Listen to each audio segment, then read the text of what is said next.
Hello, everyone. My name is Christian Eschbach, and welcome to another one of my album reviews. Alright, folks, as promised in my last review, Queen Greatest Hits, the Mauve album. Alright, my last review I did Classic Queen. This was a collection of all the songs that technically were not greatest hits, but they were classics from the band, you know. All those great album cuts or should have been great hits or, you know, stuff like that. This, on the other hand, is the actual greatest hits, the ones that hit on the Billboard charts, stuff like that. So, let's get in this, right? Okay. It opens up with We Will Rock You.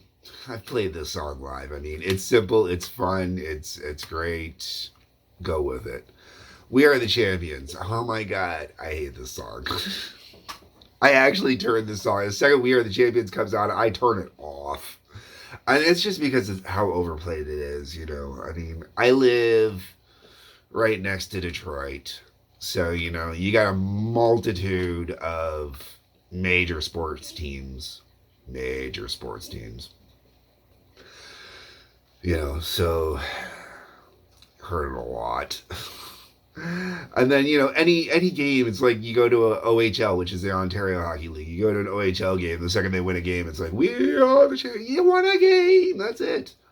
All right. So we get those two out of the way. All right. Remember, another one bites the dust. Another one bites the dust. Yeah. Another one bites the dust. I know he doesn't do it. Like I love putting those little just what makes that song worthwhile to me, you know. Killer Queen. Now, it's really funny that Killer Queen was actually a greatest hit, you know, meaning that it was actually like a radio hit. I love Killer Queen. I think it's a great song, but it is a really performative song. It's a very proggy kind of song, you know, like it's something that is quite exceptional, you know. Then you got Somebody to Love. I need somebody to love. I need somebody to love. I need somebody to love. Somebody. You know, it's just great tune, man. Good tune. Fat Bottom Girls, man. Love Fat Bottom Girls. Love both the song Fat Bottom Girls and I love Fat Bottom Girl. You know, nice round tushy. I find it funny that this song is actually being left off of compilations now because it's being deemed as offensive. I'm sorry, man, but you know, if you got a nice round ass or you got a Brazilian butt lift, okay, you got a fat bottom, girl. And you should be proud of it. Man, nothing worse than when you see all these girls that are doing everything they can that have no ass. I mean, some girls just don't have asses, you know. That's a thing, okay? You know, not everybody's born with an ass. But, you know, come on. All right. Bicycle Race, man. Bicycle Race. Fun song. Fun, playful song. Another one, though, I find it really surprising because of it being such a fun, playful song that it's the greatest hit. You're My Best Friend. This is a nice, soft, light, fluffy tune. I like it. I really enjoy it. I appreciate it. I really like what they're going for on that one. It's nice. Crazy Little Thing Called Love. This is another one where it's kind of at a point where I've heard so many times I just kind of turn it off.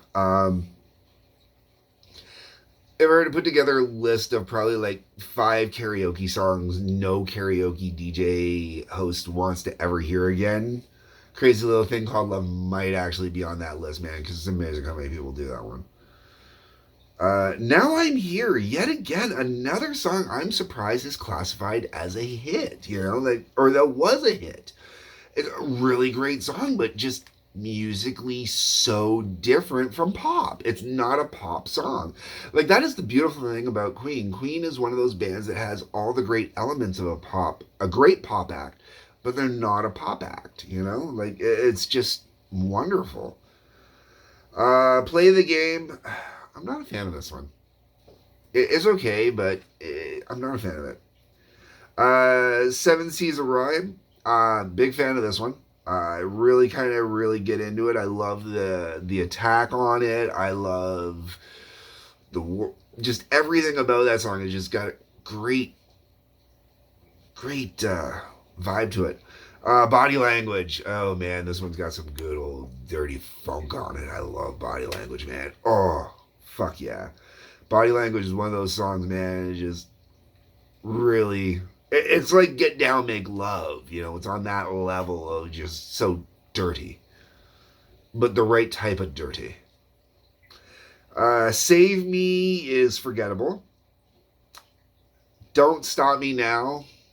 This song's gotten a major resurgence in years. Lego commercials. I love it in the Lego commercials. That one's really good, actually. There's a few other ones where I've seen it too. It's a lot of commercials are using "Don't Stop Me Now," and it's really kind of interesting. Uh, Good Old Fashioned Lover Boy to me is a little bit forgettable as well. And then the album finishes with "I Want to Break Free," and I love this song. I have sung this song myself so many times around the house. Oddly, if you're one of my regular viewers, you know that I've dressed and performed in drag. There is a video of me doing Sweet Transvestite from the Rocky Horror Picture Show available here, and I think it's on my Confessions of a Domestic Engineer stream. Uh, so the reason I bring this up is if you've ever seen the video for "I Want to Break Free," the guys are all dressed in drag. And I always thought it was the greatest because of it. I thought it was so awesome and so funny and so cool. Very Monty Python Kids in the Hall for me.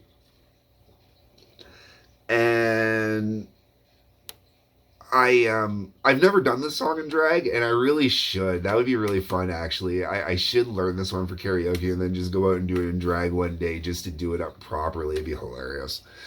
Anyways, would I recommend this album? Definitely. There's a couple songs on here I'm just not into. And this song is a little more, or this album is a little more,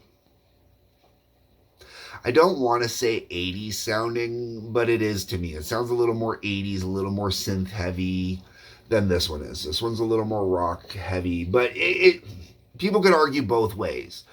Out of these two albums, I listen to this one more often, but I skip more songs on the, like if I'm actually like just not, if I've got my MP3 player going or something like that and I'm listening to the albums, I will skip more songs on this album than I will skip on this album, but I'm still more likely to throw this album on and let it play through than I am to throw this album on. It's really kind of weird the way that is. Anyways, folks, let me know what you think. Do you like this album? Do you have this album? Should people own this album? I think people should own this album. If you have not gone into Queen yet at all, okay? There is a double greatest hits out there as well, which is kind of cool. But if you've never gotten into Queen, these are the two to go with. Just get started, get you rolling, and then pick the albums you want to follow with from there. That would be my suggestion, folks.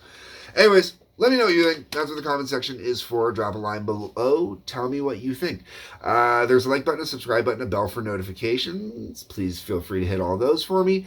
And there's some links below. Also, one will take you to TWA, that's the Trampoline Wrestling Association. One will take you to the Howling Odyssey, which is where all my music endeavors go. And one will take you to my Patreon, which is where you can support me and download my music as it becomes more and more available on there.